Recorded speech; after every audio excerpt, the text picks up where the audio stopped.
India's inflation. People affected by rising prices of essential goods. வணக்கம். உங்க பணத்தோட மதிப்பு குறைஞ்சிட்டே வருதா? அப்போ இந்தியாவோட பணவீக்கம் ஏன் ஏறிட்டு இருக்கு? இந்த நம்பர்ஸ்க்கு பின்னால என்ன கதை இருக்குன்னு வாங்க நாம இப்ப அலசி ஆராயலாம். நீங்க மளிகை சாமான் வாங்கும்போதோ இல்ல பெட்ரோல் போடும்போதோ என்னப்பா இது விலையெல்லாம் ஏறிப்போச்சே நீ யோசிச்சிருக்கீங்களா? நீங்க மட்டும் தனியா அப்படின்னு நினைக்கல.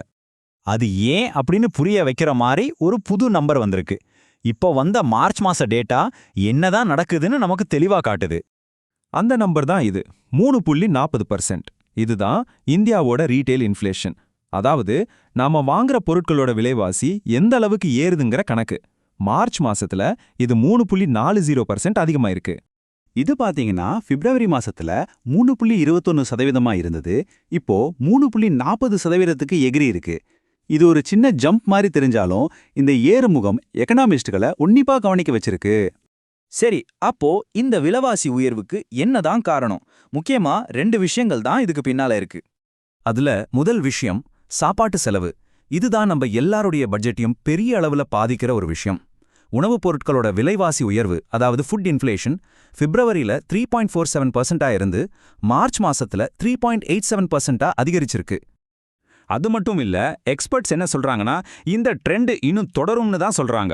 உதாரணமா ஐசிஆர்ஏவோட சீஃப் எக்கனாமிஸ்ட் அதிதி நாயர் என்ன சொல்றாங்கன்னா, ஏப்ரல் மாசத்துல இந்த பணவீக்கம் 4.0% தாண்டி போகும்னு எதிர்பார்க்கறாங்களாம்.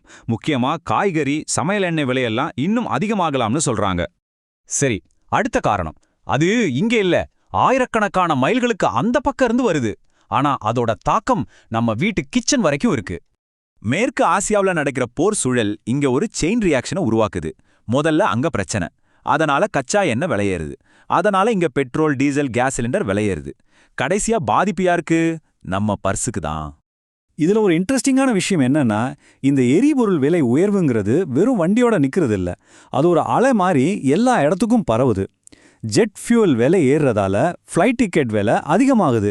கமர்ஷியல் எல்பிஜி விலை ஏறுறதால ஹோட்டல் சாப்பாடும் காஸ்ட்லி ஆகுது. இப்படி வீடு, தண்ணி, கேஸ்னு எல்லா செலவுகளும் மெல்ல மெல்ல ஏறிட்டே போகுது. இப்படி விலையெல்லாம் ஏறிட்டு இருக்கிறதால எல்லாரோட கண்ணும் இப்ப நம்ம ரிசர்வ் பேங்க் ஆஃப் இந்தியா மேல தான் இருக்கு. ஆனா ஆர்பிஐ இப்போதைக்கு வட்டி விகிதங்களை 5.25%லேயே வச்சிருக்காங்க. எந்த மாற்றமும் பண்ணல. நிலைமையை ரொம்ப கவனமா பார்த்துக்கிட்டே வராங்க. ஏன்னா ஒரு பக்கம் பணவீக்கத்தை கட்டுப்படுத்தணும், அதே சமயம் பொருளாதார வளர்ச்சியும் பாதிக்கப்படக்கூடாது. அதனால ரொம்ப எச்சரிக்கையா இருக்காங்க. ஏன்னா ஆர்பிஐ ரொம்ப பயப்படுற ஒரு விஷயம் இருக்கு. அதுக்கு பேரே ஸ்டாக்ஃப்ளேஷன். அதாவது ஒரு பக்கம் நாட்டோட பொருளாதாரம் வளராம தேங்கி நிற்கும், ஆனா இன்னொரு பக்கம் விலைவாசி மட்டும் ராக்கெட் வேகத்துல ஏறிட்டே போகும். இந்த கஷ்டமான சூழ்நிலையை தவிர்க்க தான் அவங்க முயற்சி பண்றாங்க. இந்த சவால் எவ்வளவு பெருசுன்னு நீங்க பாருங்க. ஒரு பக்கம் போன நிதியாண்டுல நம்ம ஜிடிபி 7.6% வரைக்கும் வளரும்னு ஒரு கணிப்பு இருக்கு. ஆனா அடுத்த நிதியாண்டுல அந்த வளர்ச்சி 6.6%க்கும் 6.9%க்கும் இடையில குறையும்னு சொல்றாங்க. சோ வளர்ச்சி குறையிற நேரத்துல பணவீக்கத்தையும் சமாளிக்கணும். இதுதான் இப்போ ஆர்பிஐ முன்னாடி இருக்கிற பெரிய டாஸ்க். அப்போ அடுத்து என்ன நடக்க போகுது? வரப்போற மாசங்கள்ல நிலைமை எப்படி இருக்கும்னு எக்ஸ்பர்ட்ஸ் என்ன நினைக்கிறாங்க? இன்ஃப்ளேஷன், வட்டி விகிதங்கள், இதோட ஃபியூச்சரை பத்தி 2 முக்கியமான கருத்துக்கள் இருக்கு. ஒரு தரப்பு என்ன சொல்லுதுன்னா, ஆர்பிஐ அவசரப்படாம வெயிட் அண்ட் வாட்ச் பாலிசியை தான் தொடரும்னு சொல்றாங்க.